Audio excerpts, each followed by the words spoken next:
बिस्मिल्लाहिर्रहमानिर्रहीम। लीनियर अलजब्रा में आज जो हम टॉपिक पढ़ेंगे वो है जी echelon form of a matrix and reduced echelon form of a matrix. इस फॉर्म ऑफ मैट्रिक्स को हम एक एग्जांपल के ज़रिए एक्सप्लेन करते हैं। हमारे पास एक मैट्रिक्स है जी, ये स्क्वायर मैट्रिक्स ऑफ ऑर्डर 3। ज़रूरी नहीं है कि हम किसी स्क्वायर मैट्रिक्स को ही एचिलॉन फॉर्म या रिड्यूस एचिलॉन फॉर्म ऑफ मैट्रिक्स में कन्वर्ट कर सकते हैं। ये कोई सा भी मैट्रिक्स हो सकता है, रेक्टेंगुलर मैट्रिक्स हो सकता है जिसको हम एचिलॉन और रिड्यूस एचिलॉन फॉर्म में कन्वर्ट करेंगे। अब ये एक मैट्रिक्स है जिसको हम एचिलॉन फॉर्म में कन्वर्ट करते हैं, फिर इसको रिड्यूस्ड एचिलॉन फॉर्म में कन्वर्ट करते हैं। एचिलॉन फॉर्म में कन्वर्ट करने के लिए सबसे पहले यहाँ पे जो पहला एलिमेंट है फर्स्ट रो का, ये रो 1 है आपके पास, ये जो इसकी रो 1 है, ये आपके पास रो 1 है, ये रो 2 है और ये आपके पास रो 3 है। हम रो ऑपरेशन करेंगे, उससे फिर हम क्या करेंगे, इस मैट्रिक्स को एचिलॉन फॉर्म में या रिड्यूस एचिलॉन फॉर्म में कन्वर्ट कर देंगे। सबसे पहले जो फर्स्ट रो का जो लीडिंग एलिमेंट होना चाहिए, ये लीडिंग एलिमेंट है, ये 1 होना चाहिए। हम क्या करते हैं, इस एलिमेंट को 1 बना लेते हैं। इसको 1 बनाने के लिए या तो ये करें कि इस पूरी रो को आप 6 पे डिवाइड कर दें। जब इस पूरी रो को 6 पे डिवाइड करेंगे तो यहाँ पे ये 1 बन जाएगा और ये 3/6 आ जाएगा, ये -4/6 आ जाएगा। या फिर ऐसा करें कि इस पूरे मैट्रिक्स में अगर आपको कोई ऐसी रो नज़र आती है जिसका फर्स्ट एलिमेंट 1 है तो आप उस रो को इस रो से रिप्लेस कर दें, इंटरचेंज कर दें इसको आपस में। तो हम यही करेंगे क्योंकि यहाँ पर एक रो हमारे पास है 1 2 -5। हम क्या करेंगे, इन दोनों रोज़ को आपस में इंटरचेंज कर देंगे। हम लिखेंगे कि इंटरचेंज R13 का मतलब है कि इंटरचेंजिंग रो 1 एंड 3, यानी रो 1 की जगह पे रो 3 लिख देंगे और रो 3 की जगह पे रो 1 लिख देंगे। तो ये हमारे पास बनेगा जी रो 1 आपके पास है जी 3 -4, वो रो 3 की जगह पे आ गई और जो रो 3 थी वो रो 1 की जगह पर आ गई, 1 2 -5 और ये -4 1 -6 जो रो 2 है वो वैसे ही हमने लिख दी। अब हमने क्या करना है कि यहाँ पे ये जो -4 है और 6 है, इन दोनों की जगह पे हमने ज़ीरो करना है और इस 1 की मदद से ज़ीरो करना है। इस 1 की मदद से ज़ीरो करने का मतलब क्या है कि हम ये जो आपके पास R2 है, इस R2 में ये जो एलिमेंट यहाँ पे ज़ीरो कैसे होगा, -4 में जब 4 ऐड होगा तो 4 कहाँ से आएगा, वो 4 हम जब इस R1 को 4 से मल्टीप्लाई करेंगे तो आपके पास यहाँ पे 4 आ जाएगा। फिर हम क्या करेंगे, इस रो में से इस रो को इस ऐड कर देंगे। जैसे ये लिखा हुआ है कि R2 + 4R1, यानी R2 लिखा पहले, ये देखिए हमने R2 लिख ली कि -4 1 -6, ये R2 लिख लिया हमने। अच्छा, अब हमने क्या किया, R2 लिखने के बाद ये जो R1 है इसको 4 से मल्टीप्लाई करके लिख दिया। ये 4 से मल्टीप्लाई करके हमने R1 को लिख दिया 4 8 -20। अब जब हम इसको ऐड करेंगे तो ये बनेगा जी -4 + 4 0, 8 + 1 9 और ये -26 बन जाएगा। अब ये जो इसके बाद दूसरा ऑपरेशन क्या है, यहाँ पे ज़ीरो करना है। तो इसी तरह जिस तरह हमने पहले किया, अब यहाँ पे क्या है जी R3 है। अब इसको R1 को 6 से मल्टीप्लाई करेंगे और फिर माइनस करेंगे, चूँकि ये लिखा जी R3 -6 R1, R3 आपने लिख ली 6 3 -4, R1 को 6 से मल्टीप्लाई करके लिख दिया और उसको माइनस कर दिया, तो ये आपके पास बना 0 -9 और 26। तो R2 की जगह पे वो ऑपरेशन लिख दिया पहले वाला 0 9 -26 ये, और R3 की जगह पे ये लिख दिया जी आपने 0 -9 26।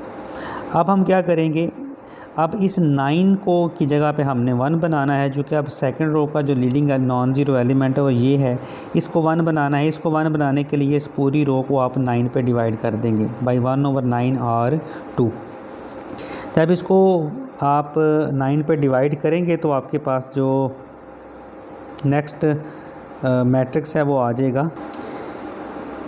ये मैट्रिक्स देखिए, हमने इसको 9 पे डिवाइड किया तो वो 1 बन गया, यानी आपके पास ये जो मैट्रिक्स था इसको 9 पे जब हमने डिवाइड किया तो इसको 9 पे डिवाइड किया तो ये 1 बन गया और ये -26/9 आ गया। ये देखें ये मैट्रिक्स 1 और -26/9, ये -9 और 26। अब क्या करेंगे, इसकी मदद से इसको ज़ीरो बना लेंगे। जब इसकी मदद से इसको ज़ीरो बनाएंगे वो कैसे बनेगा, इसकी मदद से, यानी ये आपके पास R3 है, इसमें जब मैं -9 में 9 ऐड करूँगा वो 9 किधर से आएगा, R2 को आप 9 से मल्टीप्लाई कर लेंगे तो R3 + 9R2, R3 + 9R2 करेंगे, यानी ये देखें मैंने R3 लिखी हुई है यहाँ पे, ये R3 है और ये आपके पास +9R2। अब जब करेंगे तो आपके पास ये, यानी हमने R2 को 9 से मल्टीप्लाई करके ये लिखा हुआ है, जब उसको ऐड करेंगे तो ये सारी रो ज़ीरो बन जाएगी। तो ये आपके पास, चूँकि यहाँ पर नेक्स्ट अगर एलिमेंट कोई होता तो हम उसको 1 बना लेते एचिलन फॉर्म में कन्वर्ट करने के लिए। अब चूँकि यहाँ पर नेक्स्ट एलिमेंट ही कोई नहीं, ज़ीरो बन गया, तो ये आपके पास रिक्वायर्ड एचिलन फॉर्म बन गई।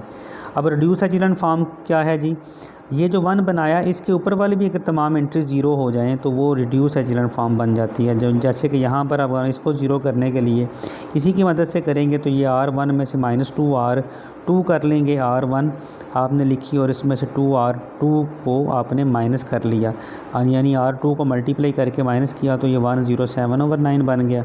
ये वाला ज़ीरो भी हो गया, 0 1 -26/9 0 0। तो ये आपके पास reduce echelon form of a matrix बन गई। अब चूँकि ये मैट्रिक्स, एक और एग्जांपल इसमें करते हैं जिससे आपको मज़ीद समझ आ जाएगी। दूसरी एग्जांपल है जी, इसको हमने रिड्यूस एचिलन फॉर्म में कन्वर्ट करना है। रिड्यूस्ड एचिलन फॉर्म में इसको कन्वर्ट करते हैं। उसके लिए क्या करना पड़ेगा, सबसे पहले यहाँ पे 1 होना चाहिए जो कि पहले से 1 है। अब चूँकि ये पहले से 1 है तो इसकी मदद से हम इन दोनों को ज़ीरो करेंगे। इन दोनों को ज़ीरो कैसे करेंगे कि ये R2 है, R2 -2 R1 करेंगे और R3 -3 R1 करेंगे। ये R2 -2 R1 and R3 -3 R1 किया, वैसे ही ऑपरेशन कर लिया कि R2 में से मैंने R1 को मल्टीप्लाई किया 2 से, फिर उसको माइनस कर लिया तो आपके पास आया 03 -44। यहाँ पे मैंने 03 -44 लिख दिया। इसके बाद हमने क्या लिखा जी, R3 लिख लिया और उसमें और R1 को 3 से मल्टीप्लाई करके उसमें से माइनस कर दिया। जब इसको माइनस किया तो 07 -76 आपके पास ही आ जाएगा, 07 -76। अब यहाँ पे 1 होना चाहिए। यहाँ पे 1 बनाने के लिए अब R2 को अब 3 पे डिवाइड कर देंगे। जब R2 को अब 3 पे डिवाइड करेंगे तो आपके पास ये R2 की जगह पे बन जाएगा 0 1 -4/3 और 4/3, 0 7 -7 एंड 6। अब क्या करेंगे जी, R3 -7 R2, वो क्यों, अब ये जो आपके पास R3 है ये वाला, इसको हमने ज़ीरो बनाना है। 1 के नीचे वाला ये ज़ीरो बनाना है। ये ज़ीरो बनाने के लिए हमने R3 लिखा और उसमें से इसको मल्टीप्लाई किया 7 से और फिर माइनस कर लिया, यानी ये R3 लिखा 0 7 -76 R3 लिख लिया आपने। फिर क्या किया जी, अब R2 को 7 से मल्टीप्लाई करके लिख लिया 0 7 और ये -28/3 28/3 आ जाएगा।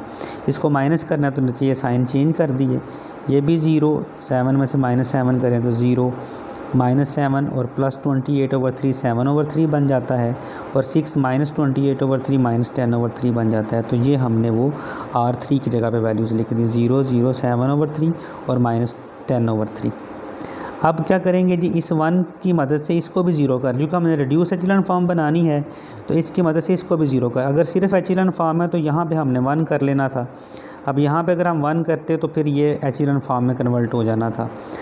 यहाँ पे 1 करने के लिए आप इसको 3/7 से मल्टीप्लाई कर दें पूरी रो को, तो यहाँ पे 1 बन जाएगा जो कि पूरा मैट्रिक्स फिर एचिलन फॉर्म में कन्वर्ट हो जाएगा। हमने चूँकि इसको रिड्यूस एचिलन फॉर्म में कन्वर्ट करना है इसलिए मुझे इस 1 के ऊपर वाला एलिमेंट भी ज़ीरो करना पड़ेगा।